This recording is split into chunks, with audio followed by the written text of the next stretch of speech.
এক টেম্পোওয়ালা বলছে, ভাই দাঁড়িপাল্লায় ভোট দিব, অন্তত 200 টাকা যেন আমার দৈনিক চাঁদা দিতে না হয়। এই চাঁদাবাজি, আল্লাহ যদি 12 তারিখে নির্বাচনে আমাকে বিজয়ী করেন, 13 তারিখ সকাল থেকে এই চাঁদাবাজি আর দুর্নীতির সুইচ অফ করা হবে ইনশাআল্লাহ। আল্লাহ রাব্বুল আলামিন বলেছেন, যে ব্যক্তি ইসলামী জীবন ব্যবস্থা বাদ দিয়ে অন্য কোনো জীবন ব্যবস্থা গ্রহণ করবে, আল্লাহ তাআলা তা গ্রহণ করবেন না। ওয়া হুয়া ফিল আখিরাতি মিনাল খাসিরিন, কিয়ামতের দিন সে ক্ষতিগ্রস্তদের মধ্যে শামিল হবে। সুতরাং এজ এ মুসলিম আমাদের কারো ইসলামের বাইরে যাওয়ার কোনো সুযোগ নেই। নির্বাচন আসছে, এই নির্বাচনে আমরা কাকে ভোট দিব, কিসের ভিত্তিতে ভোট দিব, এটা নির্ধারণ করতে হবে আমাদেরকে। কারণ পার্লামেন্ট হচ্ছে আইন প্রণয়নের জায়গা। যিনি পার্লামেন্টের এমপি হবেন তাকে বলতে হবে যে আপনি আইন তৈরি করবেন কিসের ভিত্তিতে, আপনার সোর্স অফ নলেজ কি হবে, আপনার সোর্স অফ অ্যান্ড ফাউন্ডেশন কি হবে, এটা আপনাকে ক্লিয়ার করতে হবে। আমি ক্লিয়ার করে যাচ্ছি, আমাদের সোর্স হবে ইসলাম, আমাদের সোর্স হবে কোরআন, আমাদের সোর্স হবে দি লাইফ অফ প্রফেট মুহাম্মদ সাল্লাল্লাহু আলাইহি সাল্লাম। অন্য কোনো ব্যক্তি, কোনো দল, কোনো মত, কোনো পথ, কোনো নেতা, কোনো নেত্রী এই কথা বলার সাহস দেখাইতে পারবেন না যে তারা ইসলামের ভিত্তিতে আইন তৈরি করবেন। যদি হয় তাহলে তাদেরকে ইসলামের কর্মসূচি থাকতে হবে, ইসলামের বিধান থাকতে হবে, ইসলামের বক্তব্য থাকতে হবে, ঘোষণা দিতে হবে, মান রাদিয়া বিল্লাহি রাব্বাহু অবিল ইসলাম দীনান অবি মুহাম্মাদিন রাসূলা। আল্লাহ আমাদের রব, ইসলাম আমাদের জীবন ব্যবস্থা, কোরআন আমাদের সংবিধান, আর বিশ্বনবী মুহাম্মদ সাল্লাল্লাহু আলাইহি ওয়াসাল্লাম আমাদের নেতা। কিন্তু তাদের স্লোগান এটা নাই। তাদের স্লোগানে মৃত মানুষ হলো নেতা, আর জীবিত মানুষ যার কোনো চরিত্র নেই সে হলো তাদের কাণ্ডারি। আর আমাদের নেতা সর্বকালের সর্বযুগের সর্বশ্রেষ্ঠ মহামানব, খাতামান নবিয়্যিন সৈয়দুল মুরসালিন রাহমাতুল্লিল আলামিন বিশ্বনবী মুহাম্মদ রাসূলুল্লাহ সাল্লাল্লাহু আলাইহি ওয়াসাল্লাম হচ্ছেন আমাদের নেতা। আমাদের স্লোগান, আমার নেতা তোমার নেতা বিশ্বনবী মুস্তাফা। সুতরাং কোনো মুসলিম ভোটারের পক্ষে ইসলামের ঘোষণা দিয়ে কোরআনের ভিত্তিতে আইন তৈরি করার শক্তিকে বাদ দিয়ে অন্য কাউকে ভোট দেওয়ার কোনো সুযোগ নেই। এই জন্যই আজকে আমরা সমস্ত উলামায়ে কেরাম এবং বাংলাদেশের সকল ইসলামী দল ঐক্যবদ্ধভাবে আমাদের প্রার্থী দিয়েছি। মুক্তাগাছার সমস্ত ইসলামী সংগঠন, ইসলামী ব্যক্তিত্ব, উলামায়ে কেরাম দাড়িপাল্লা প্রতীককে তাদের মনোনীত প্রতীক হিসেবে গ্রহণ করেছেন, সমর্থন দিয়েছেন। কাজেই দাড়িপাল্লা এখন শুধুমাত্র জামাতের নয়, এটা উলামায়ে কেরামের, উলামায়ে হক্কানি, উলামায়ে রব্বানি এবং উলামায়ে কেরাম সহ সমস্ত ইসলামী দলের প্রতীক এটা। আগামী নির্বাচনে এই প্রতীকে আপনারা ভোট দিবেন। এই প্রতীকে যদি ভোট দেওয়া হয়, 1 নম্বর কাজ হবে আমরা কোরআনের ভিত্তিতে পার্লামেন্টে আইন তৈরি করার জন্য ভূমিকা রাখব। নিজের এলাকায় সর্বপ্রথম যত আগাছা আছে, জমিনে যদি ফসল উৎপাদন করেন তাহলে চাষ করেন কেন? সমস্ত আগাছাগুলো আগে মূলোৎপাটন করে পরে ফসল রোপণ করতে হয়, আর মাঝে মাঝে ক্ষেত নিড়াইতে হয় যাতে কোনো আগাছা পরগাছা আপনার এই ফসলকে নষ্ট করে না দেয়। সুতরাং এই আগাছা, এই জমিনের আগাছা হলো দুর্নীতি, এই জমিনের আগাছা হলো দুঃশাসন, এই জমিনের আগাছা হচ্ছে অনৈতিক, অশ্লীল, বেহায়াপনা, নগ্নতা এবং চরম বাড়াবাড়ি। এগুলি হচ্ছে এই জমিনের আগাছা। সমস্ত আগাছার মূলোৎপাটন করা হবে ইনশাআল্লাহুল আজিজ। মানুষ শান্তিতে থাকবে, কেউ কারো ওপর হুমকি দিতে পারবে না, কেউ কারো বাড়িতে হামলা করতে পারবে না, কেউ কারো জায়গা হামলা করতে পারবে না, প্রভাব প্রতিপত্তি খাটাতে পারবে না। প্রভাব থাকবে মাত্র আমার আল্লাহর, রাব্বিস সামাওয়াতি ওয়াল আরদ ওয়া মা বাইনাহুমা। আল্লাহ রাব্বুল আলামিন যিনি আসমান এবং জমিনের মালিক, শুধুমাত্র তারই এখানে আধিপত্য থাকবে, আর কারো আধিপত্য থাকবে না। এটা হবে আমার দ্বিতীয় কাজ। তৃতীয় কাজ হবে যত যুবক আছেন সমস্ত যুবকদের কর্মসংস্থান করা হবে। কোনো যুবক বেকার থাকবে না, কাজ করবে, ইনকাম করবে, সংসার চালাবে, বিনোদন করবে, হালাল পথে চলবে। এরপরে রাজনৈতিক কোনো হয়রানি থাকবে না।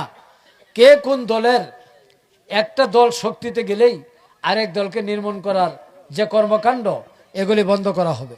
নারীরা তার অধিকার ফিরে পাবে।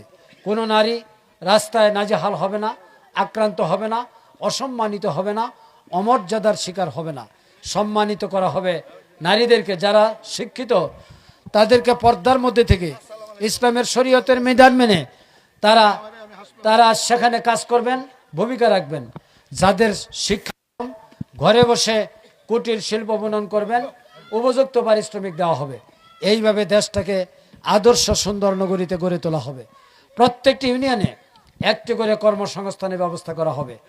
এই জায়গায় আপনারা চিকিৎসার কথা বলেছেন, অবশ্যই এটা যেহেতু একটি কেন্দ্রবিন্দু, এই এলাকার পার্শ্বেই আরেকটি উপজেলা, এই এলাকার জনগণ যাতে চিকিৎসার ব্যবস্থা পায়, অন্তত একটা মেডিকেল সেন্টার এখানে আমরা গড়ে তুলব।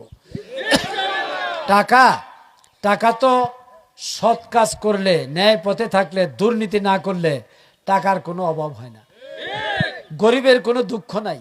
কারণ সারাদিন কাজ করে 2 পয়সা ইনকাম করে আরামে ঘুমায়। সমস্যা হলো ধনীর।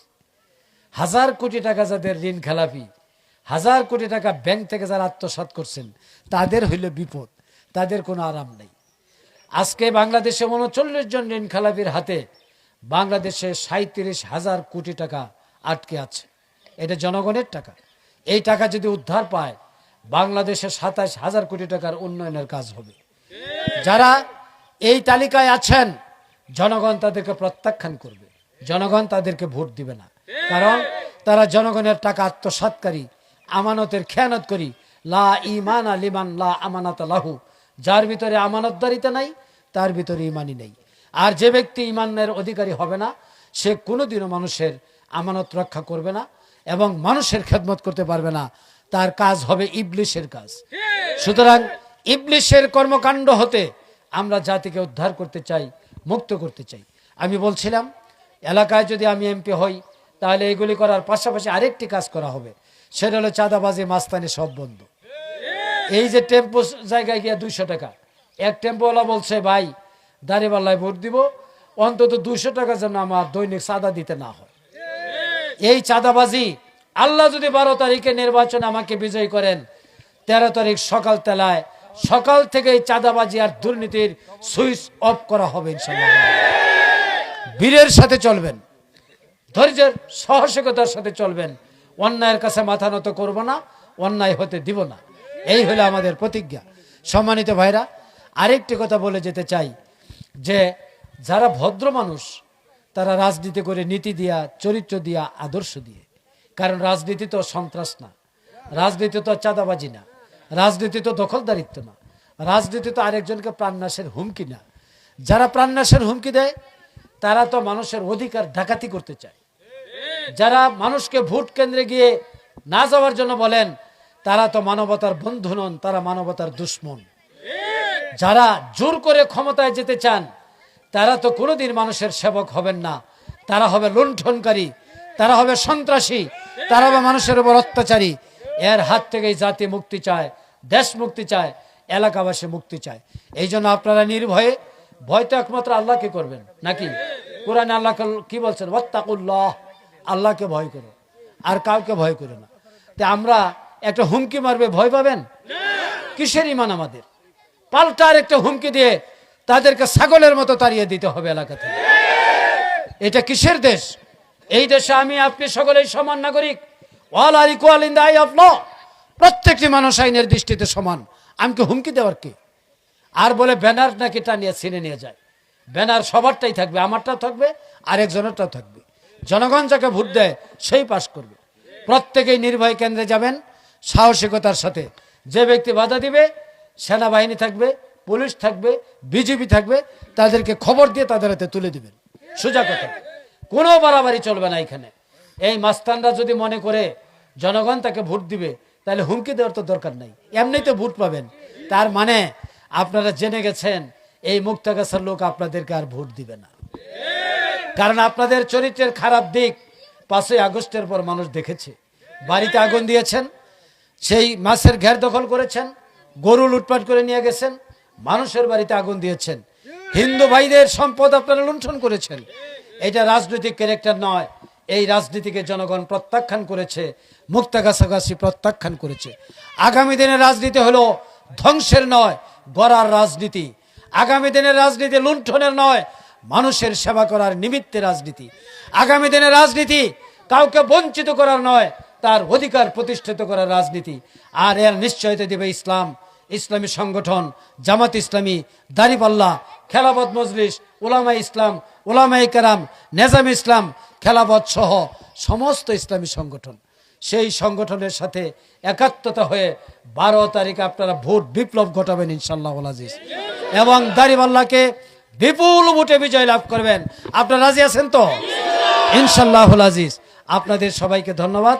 সময় অনেক কম, আল্লাহ যদি তৌফিক দেয় বিজয়ের বেশে আপনাদের সাথে কথা হবে। নাসরুম মিনাল্লাহি ওয়া ফাতহুন করিব। আল্লাহ আমাদের মোনাজাত কবুল করুন, আমিন। আসসালামু আলাইকুম ওয়া রাহমাতুল্লাহ।